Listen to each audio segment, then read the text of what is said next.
에베소서 5장 22절에서 33절 말씀입니다.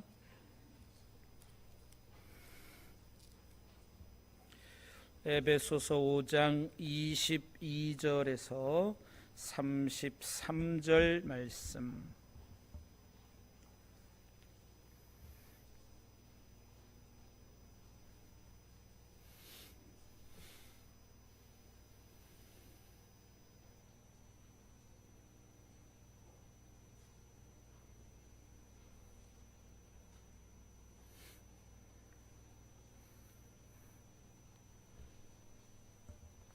찾으신 줄 알고 제가 읽겠습니다. 아내들이여 자기 남편에게 복종하기를 주께 하듯 하라. 이는 남편이 아내의 머리됨이 그리스도께서 교회의 머리됨과 같음이니 그가 바로 몸의 구주시니라. 그러므로 교회가 그리스도에게 하듯 아내들도 범사에 자기 남편에게 복종할지니라. 남편들아 아내 사랑하기를 그리스도께서 교회를 사랑하시고 그 교회를 위하여 자신을 주심같이 하라. 이는 곧 물로 씻어 말씀으로 깨끗하게 하사 거룩하게 하시고 자기 앞에 영광스러운 교회로 세우사 티나 주름 잡힌 것이나 이런 것들이 없이 거룩하고 흠이 없게 하려 하심이라. 이와 같이 남편들도 자기 아내 사랑하기를 자기 자신과 같이 할지니 자기 아내를 사랑하는 자는 자기를 사랑하는 것이라. 누구든지 언제나 자기 육체를 미워하지 않고 오직 양육하여 보호하기를 그리스도께서 교회에게 함과 같이 하나니 우리는 그 몸의 지체임이라. 그러므로 사람이 부모를 떠나 그의 아내와 합하여 그 둘이 한 육체가 될지니 이 비밀이 크도다. 나는 그리스도와 교회에 대하여 말하노라. 그러나 너희도 각각 자기의 아내 사랑하기를 자신같이 하고 아내도 자기 남편을 존중하라. 아멘. 할렐루야. 오늘도 거룩한 주일 아침 주의 전에 오르신 여러분들을 주님의 이름으로 환영하고 축복합니다. 주위에 계신 분들과 함께 인사 나눕니다. 사랑합니다. 축복합니다. 감사합니다. 지난 시간에 말씀드렸던 말씀 한번 복습해 볼까요? 감사하는 마음에는 뭐도 무엇을 못한다고요? 감사하는 마음에는 사탄도 씨를 뿌리지 못한다라고 하는 노르웨이의 속담에 대해서 우리가 함께 나눠 보았습니다. 여러분, 지난 한 해 이제 벌써 한 해를 마무리하는 12월 달입니다.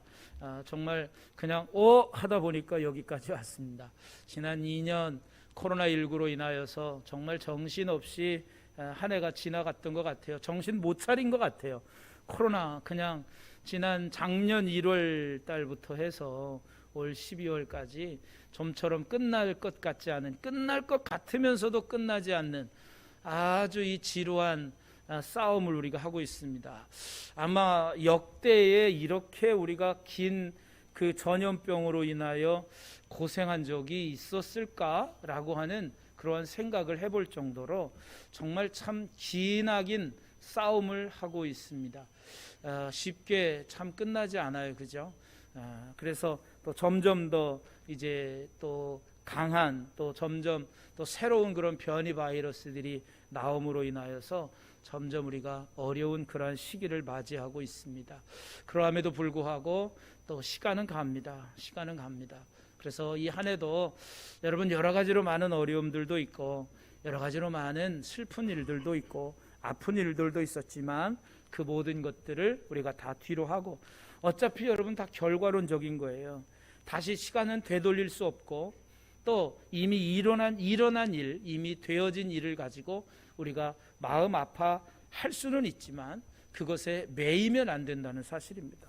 이미 되어진 일, 우리가 바꿀 수 없는 일이라면 그것을 받아들이는 것도 우리의 용기이고요. 그걸 마음으로 잘 받아들이고 이겨가는 것이 우리가 해야 할 일입니다. 앞으로 살아가야 하는 것이 우리의 일이기도 합니다. 그러하기 때문에 우리는 제가 가끔 말씀드립니다마는 과거에 집착하지 마시고 우리는 미래를 향하여 나아가는 진취적인 그러한 마음을 우리가 가져야 할 것입니다. 그래서 우리는 오늘도 이제 새로운 우리에게 희망이 있는 건 내일이라고 하는 기대를 갖고 살기 때문이잖아요. 비록 오늘 우리는 슬프고 비록 오늘 우리는 힘들어도 내일이라고 하는 그러한 기대와 소망이 있기 때문에 우리가 살아갈 수 있는 거 아니겠습니까? 그런 희망이 바로 우리에게 있습니다. 특별히 그리스도인들에게 있어서 12월은 또한 이제 예수님이 이 땅에 오셨던 그러한 날이기도 하고요, 예수님이 오신 날을 축하하는 그러한 기념일이 있기도 합니다. 예수님이 이 땅에 오심을 우리는 기억하고 또한 기념하면서 예수님이 다시 한번 우리의 마음 가운데 좌정하시기를 바라는 그런 강림절을 또한 살아갈 수 있는 저와 여러분이 되기를 주님의 이름으로 간절히 축원합니다. 그래서 12월 한 달도 주님의 은혜 가운데 여러분 잘 마무리하시기를 주의 이름으로 다시 한번 부탁을 드립니다. 오늘 에베소서 5장 22절에서 23절에 있는 말씀, 참 이게 어떻게 제목을 해야 할까 참 고민을 많이 했어요. 이게 참 바울은 지금 이 이야기를 가지고 오늘 표면적으로 드러나는 건 사실은 남편과 아내에 대한 그러한 권면이기는 하지만 그 이면에는 또한 그리스도와 교회의 관계에 대하여 이야기하고 있어요. 그래서 오늘 이 말씀을 어떻게 또 전해야 할까, 또 어떻게 제목을 잡아야 할까 참 고민하다가 그냥 부부관계와 그리스도와 교회의 관계라고 한번 제목을 정해봤습니다. 오늘 바울은 이제 이 본문의 말씀을 통해서 남편과 아내에게 대한 그러한 이제 교훈만을 이야기하고 있는 것이 아니라 오늘 본문은 이중적인 교훈을 가지고 있는 거예요. 그래서 교회와 또한 그리스도와의 관계를 통해서 하나님은 또한 이 바울은 우리에게 구원받은 자의 삶으로서 성도의 마땅한 또 합당한 그러한 삶에 대해서 우리에게 교훈하고 있습니다. 그래서 이제 바울은 이 에베소서에서 구원받은 자가 어떻게 살아야 하느냐라고 하는 것들을 계속해서 이야기해 왔습니다. 그 중에 하나는 교회의 하나됨을 지켜가는 거, 성도가 하나님께서 우리를 성령에 매는 줄로 하나 되게 하신 것을 심써 지켜라 그랬어요. 그래서 교회의 연합, 유대인이 있고 이방인이 있어요. 다 다른 전통을 가지고 살았어요. 다른 모습으로 살아왔어요. 다 교육 환경도 달라요. 또 살아온 삶의 배경도 달라요. 다 다르지만 그들이 그리스도 안에서 하나가 되었다는 이 사실을 잊지 않고 하나 되는 삶을 살라는 거예요. 오늘 우리 교회도 마찬가지입니다. 특별히 에베소서는 교회론에 관해서 이야기하고 있다고 그랬어요. 그래서 교회는 심서 하나됨을 지켜가는 것이 바로 교회의 모습입니다. 오늘 우리 성도들은 다 사는 곳도 다릅니다. 사는 삶의 그러한 모든 것이 다 다릅니다. 그러나 우리는 그리스도 안에서 하나 되었다는 사실을 기억하시고 우리는 그리스도 안에서 참 성도로서의 연합된 삶을 살아가야 한다는 것, 이것이 바로 바울이 우리에게 가르쳐주고 있는 말씀입니다. 또한 바울은 성도로서의 합당한 삶이 뭐냐, 옛사람을 벗어버리고 새로운 삶, 새 사람을 입으라는 것입니다. 하나님의 의와 진리의 거룩함으로 지으심을 받은 새 사람을 입어라, 즉 변화되라는 것입니다.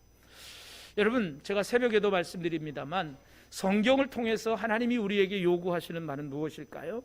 하나님의 말씀을 통해서 우리에게 요구하시는 바는 다름이 아니라 변화입니다. 변화.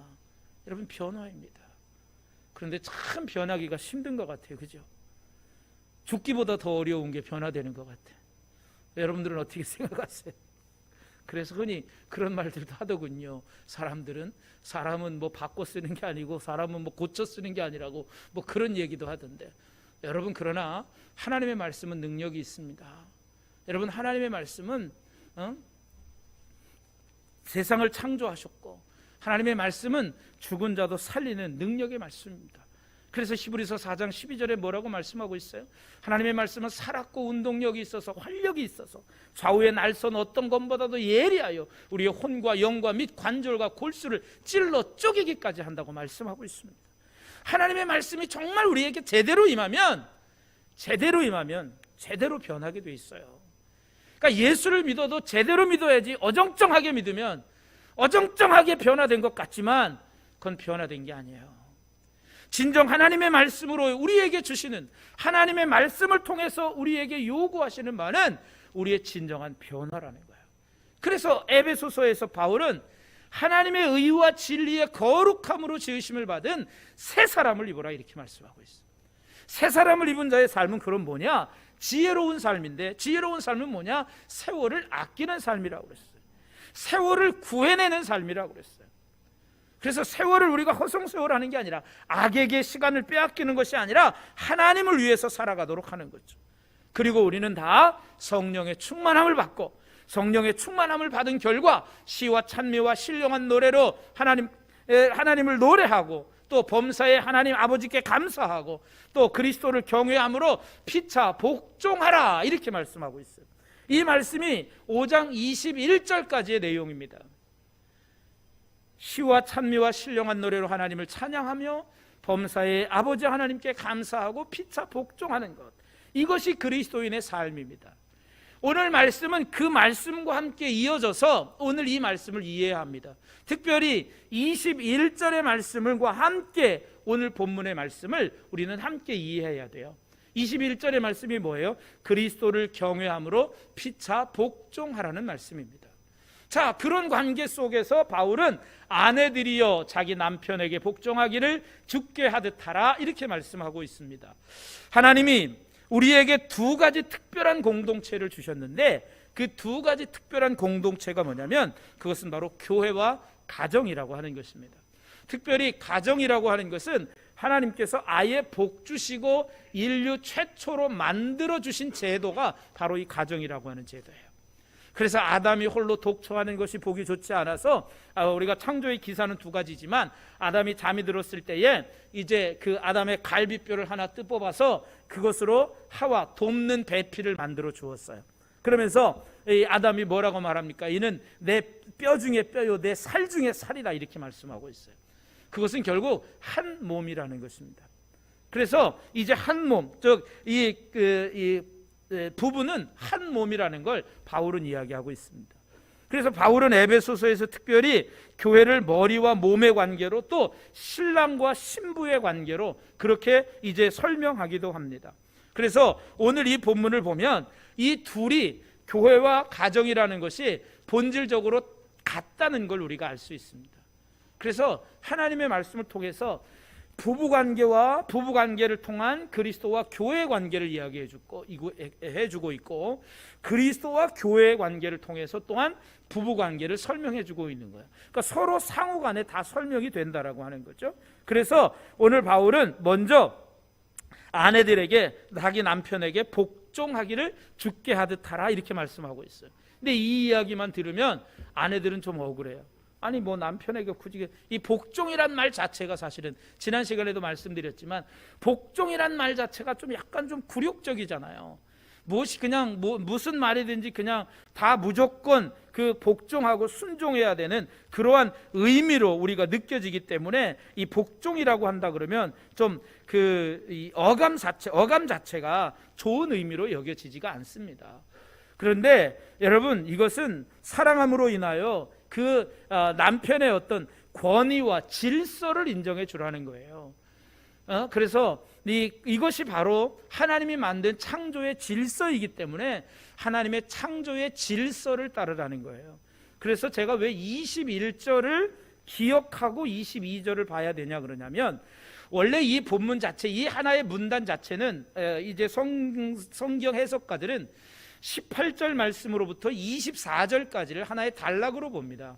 그래서 이제 성령의 충만함을 받고 이제 그리스도를 경외함으로 피차 복종하고, 이제 아내들도 남편에게 복종하는. 그래서 이 아내는 결국 뭡니까? 아내는 이제 그 교회를 말하고 있고요. 이 또 남편은 그리스도를 상징하고 있는 거예요. 그러니까 교회는 그리스도에게 순종하는 것이 맞다는 거죠. 이 관계로 이해하면 우리가 다 이해할 수 있어요. 남편에게 아내가 복종하는 것은 신부된 교회가 신랑된 그리스도에게 순종하고 복종하는 것처럼 아내도 남편에게 복종해야 되는 것이 그런 하나님의 창조의 질서라, 이렇게 말씀하고 있는 것입니다.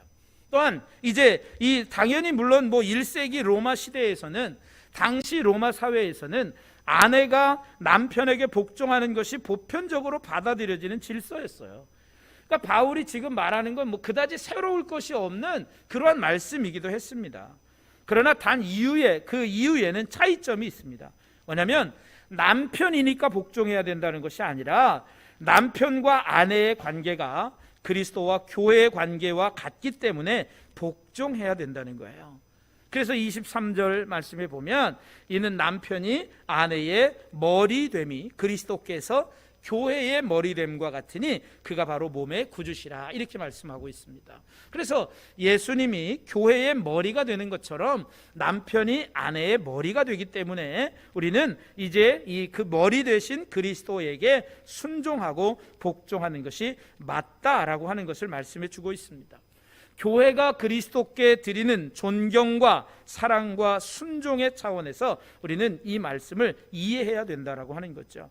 일반적 관계에서 복종은 무조건적으로 지시를 따르는 그러한 비인간적인 관계를 암시하는 것이 아니라, 하나님은 이제 그리스도이신 남편 되신 신랑 되신 그리스도에게 교회가 순종하는 것처럼 이 창조의 질서를 지켜서 아내도 남편 대신, 아내도 머리 되는 남편에게 순종하라, 이렇게 복종하라, 이렇게 말씀하고 있습니다. 그런데 사실 성경 원문에는 복종하라는 말이 없습니다.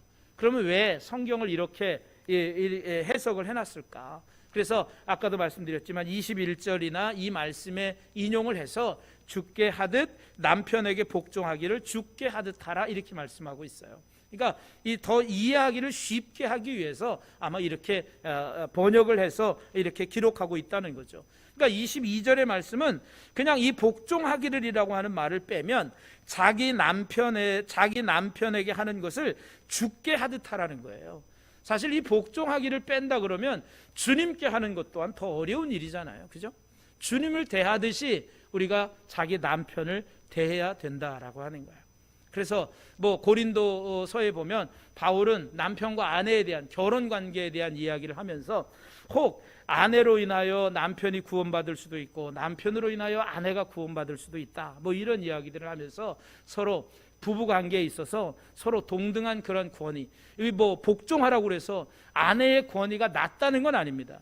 남편의 권위가 더 남편이 잘나서도 아니고요, 남편이 더 위라서도 아니라 동등한 권위를 가지고 있지만 이것이 하나님의 권위, 하나님의 질서이기 때문에 하나님께서 이제 아내는 남편에게 복종하라고 하는 그러한 말씀으로 이제 우리에게 말해주고 있는 것입니다. 그래서 부부간에 서로 이해하고 서로 상대방을 높여주고 자신을 낮춤으로써 가정의 질서가 잘 유지될 수 있기 때문에 그렇게 말씀하고 있다는 거죠. 그래서 이 24절에서 보면 교회가 그리스도에게 하듯 아내도 범사에 자기 남편에게 복종할지니라 라고 하는 이 말은 사실 질서의 의미가 담겨져 있는 거예요. 그러니까 질서로서 이 질서를, 하나님의 창조의 질서를 지켜라, 이렇게 말씀하고 있습니다. 그래서 그리스도인의 가정은 하나님의 법도를 따라야 하기 때문에 교회가 그리스도에게 복종하는 것이 당연한 것처럼 아내도 남편에게 복종해야 한다는 것이죠. 이를 통해서 바울은 우리가 그냥 평범하게 볼 수 있는, 평범하게 보이는 모든 삶의 영역까지도 하나님의 법이 적용되어야 된다는 걸 우리에게 알려주고 있는 겁니다. 비록 우리가 보잘것없는 것 같지만 우리의 삶에선 그렇게 중요하게 여겨지는 부분이 아닌 것 같을지라도 거기에는 하나님의 법도, 즉 하나님의 말씀이 적용되어져야 된다는 거예요. 그러니까 우리의 모든 삶의 영역에 우리가 적용하고 살아야 하는 것이 바로 하나님의 말씀이라고 하는 것입니다. 자, 그러면서 이제는 아내들이 또 이제 길을 펼 시간입니다. 자, 이제는 남편들에게 우리 바울이 권면합니다. 남편들이여 아내 사랑하기를 그리스도께서 교회를 사랑하시고 그 교회를 위하여 자신을 주심같이 하라, 이렇게 말씀하고 있습니다. 여러분, 이 말씀은 교회를 위해서 그리스도께서 자신의 몸을 내어주신 것처럼 아내도 자기 아내를 위해서 그렇게 사랑하라는 거예요. 자, 그러면 복종과 사랑 어느 것이 더 쉬울까요? 이렇게 생각하면 어떤 게 더 쉬울 것 같아요?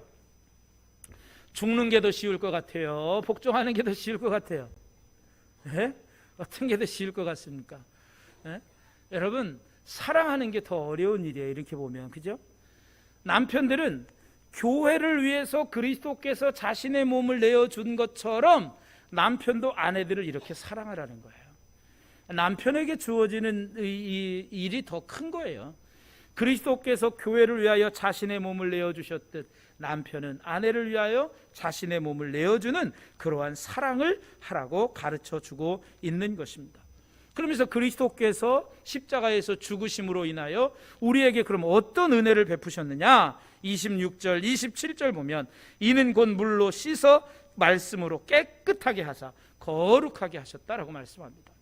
물로 씻어서 말씀으로 깨끗하게 해주시고 또 영광스러운 교회를 세우셔서 티나 주름 잡힌 것이나 이런 것들이 없이 거룩하고 흠이 없게 하려 하시려고 그리스도께서 죽으셨다는 이야기입니다. 그리스도께서 우리를 위하여 죽으신 이유는 우리로 씻어서 깨끗하게 하시고 하나님 앞에 설 때에 티나 주름이 없는 거룩한 모습으로 우리를 세우기 위하여 주님께서 우리를 위하여 죽으셨다라고 하는 거죠.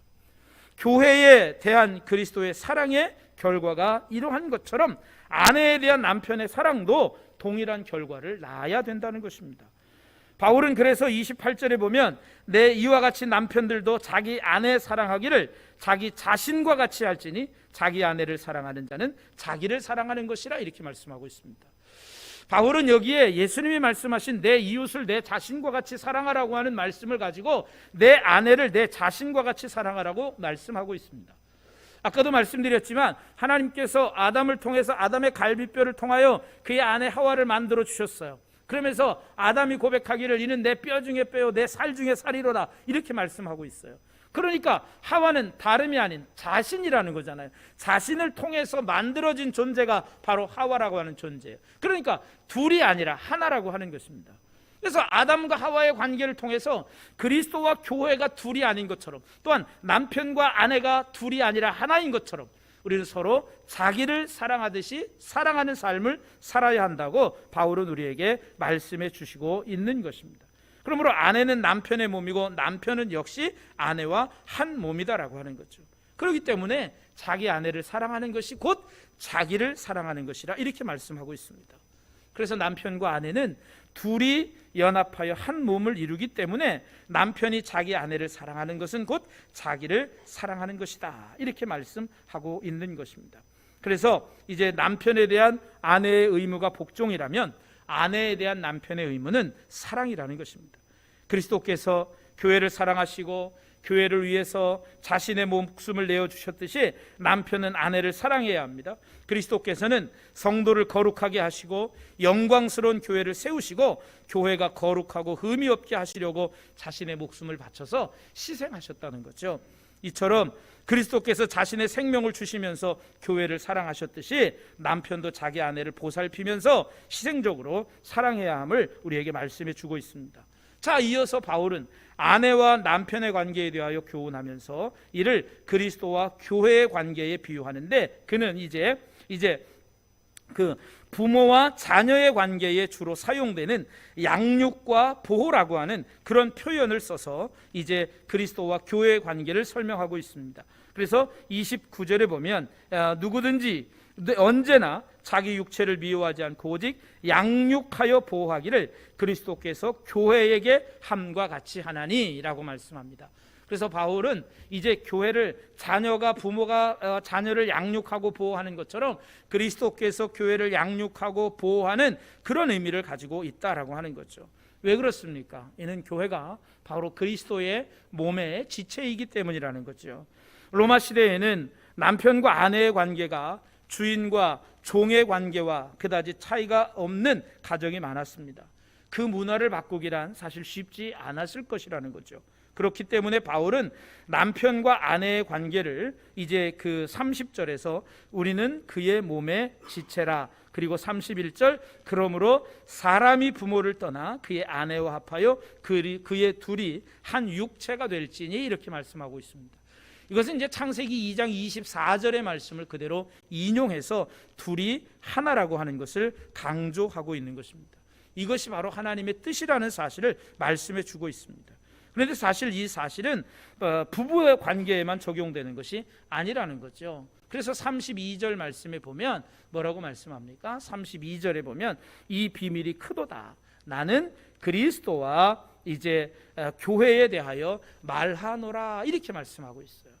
그러니까 이 말씀은 아까 제가 서두에도 말씀드렸지만 부부관계에 대한 말씀만이 아니라 그리스도와 교회에 대한 관계를 말씀해 주고 있는 거다. 여러분, 그렇다면 교회는 뭐냐? 여러분, 우리 모두가 다 각자가 다 교회입니다. 그렇지 않아요? 교회라고 하는 말은 헬라어로 에클레시아라고 하는 말인데, 불러냄을 받은 사람들의 모임, 불러냄을 받은 사람들의 공동체가 바로 교회입니다. 우리가 또한 바울은 너희가 하나님의 성전인 것을 알지 못하느냐? 우리가 바로 하나님의 교회요 성전이라는 것입니다. 우리 각자가 다 교회입니다. 우리 각자가 다 신부입니다. 그러면 우리의 신랑은 누구냐? 그리스도라고 하는 거죠. 그래서 이 말씀은 단순히 남편과 아내에 대한 관계를 넘어서 그리스도와 교회, 또한 신랑 되신 그리스도와 신부된 나와의 관계를 설명하고 있다는 거죠. 그러면 우리 그리스도인들은, 바울이 여기서 말씀하고 싶은 건 뭘까요? 우리 그리스도인 된 우리들, 즉 신부된 성도들은 신랑된 남편에게 어떻게 살아야 하느냐? 신랑된 남편에게 순종하는 삶을 살아야 한다는 걸 우리에게 바울은 말씀해 주고 있다는 거죠. 이미 예수님 남편 되신 그리스도께서는 우리를 사랑하셔서 자신의 몸을 십자가에 내어주시기까지 우리를 이미 사랑하셨습니다. 또한 우리를 사랑하고 계십니다. 그래서 우리가 잘 아는 것처럼 하나님이 세상을 이처럼 사랑하사 독생자를 주셨으니 라고 말씀합니다. 하나님은 우리를 너무나도 사랑하여 주셔서 하나님의 하나밖에 없는 아들 예수 그리스도를 우리에게 선물로 주셨어요. 우리를 위한 제물로 주셨어요. 우리를 위한 십자가의 죽음의 그러한 제물, 내가 죽어야 하지만 예수님께서 나를 위하여 대신 죽어지는 그 일로 이 땅에 오셨다라고 하는 거예요. 이미 하나님은 우리에게 그 큰 사랑을 보여주었습니다. 그렇다면 이제 그 하나님의 사랑에 대한, 우리를 위해서 자신의 몸을 내어주신 그리스도의 사랑, 하나님의 사랑, 신랑 되신 그리스도 예수님의 사랑에 대하여 보답할 수 있는, 또한 그에 응답해야 하는 것은 오늘 우리의 몫이라고 하는 것입니다. 그러면 우리는 어떻게 살아야 합니까? 그것은 바로 신부된 교회, 신부된 성도는 오직 그리스도의 말씀에 순종하는 것입니다. 이것이 하나님의 의와 진리와 거룩함으로 지으심을 받은 새 사람을 입은 자의 모습이라고 하는 것입니다. 그래서 이 비밀이 크도다. 이건 그리스도와 교회에 대하여도 말하고 있는 것이다 말하고 있습니다. 그러면서 마지막 결론의 말씀으로 33절에 뭐라고 말씀합니까? 이는 그러나 너희도 각각 자기 아내 사랑하기를 자신같이 하고 아내도 자기 남편을 존경하라, 이렇게 말씀하고 있습니다. 이 본문에서 마지막 결론으로 말씀하고 있는 건 사랑과 존경이라고 하는 것입니다. 사랑과 존중이라고 하는 그러한 표현으로 다시 쓸 수 있겠죠.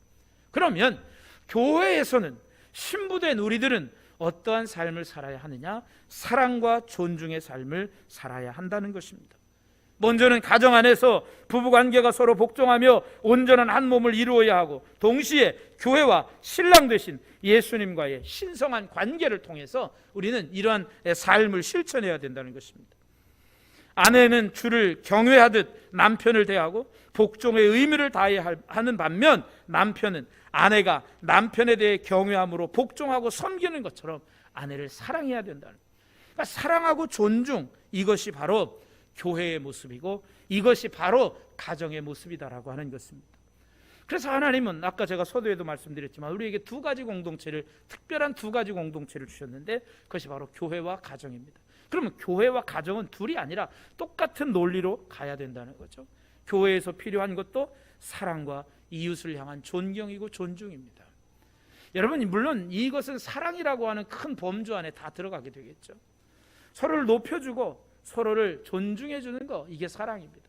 교회에서도 마찬가지, 또한 우리의 이웃 관계에서도 마찬가지예요. 사랑하고 섬겨주는 거, 이것이 가정에서도 서로 사랑하고 서로 섬겨주는 거, 어떤 높낮이의 지위의 차이가 아니라, 여러분 어떤 고하의 그런 차이가 아니라 사랑하면 섬겨주게 돼 있고 사랑하면 다 존중하게 돼 있는 거예요. 그래서 서로가 서로에 대한 사랑과 존중의 마음을 가져야 하는 것이 바로 교회와 가정의 모습이라는 거죠. 여러분, 하나님 교회와 가정은 하나님 나라의 모형입니다. 하나님은 교회 안에서 또한 그리고 가정 안에서 우리가 하나님의 나라를 맛보고 느끼고 누리게 하셨습니다. 그러므로 하나님 그리스도의 사랑 안에서 우리는 피차 복종하고 사랑과 존경으로 교회와 가정을 더욱더 아름답게 세워나갈 수 있는 저와 여러분이 되기를 주님의 이름으로 간절히 축원합니다. 또한 신부된 성도로서, 신부된 교회로서 신랑 되신 그리스도의 말씀에 온전히 순종하는 삶, 온전히 복종하는 삶, 온전히 하나님의 말씀을 따라가는 은혜로운 삶, 그래서 하나님을 기쁘시게 하는 삶. 바울 서신을 읽어보다 보면요, 바울은 참 우리에게 신앙의 모범들을 보인 그런 사람이기도 해요. 그래서 우리는 그리스도를 주를 기쁘시게 하는 삶을 살아라, 먹든지 마시든지 무엇을 하든지 너희가 다 하나님의 영광을 위하여 하라. 바울이 우리에게 권면하고 부탁하는 말들은 다 이거예요. 주님과 나와의 관계에 있어서 내가 주님 앞에 더욱더 신실한 삶을 살아가라고 바울은 우리에게 권면하고 있습니다. 오늘도 이 권면을 통해서 우리가 교회나 가정이나 우리의 또한 사회에서 이 사랑과 존경, 모든 사람을 사랑하고 모든 사람을 존중하고 모든 사람을 높여줄 수 있는 그런 은혜의 삶을 살아갈 수 있는 저와 여러분 모두가 다 되기를 주님의 이름으로 간절히 축원합니다.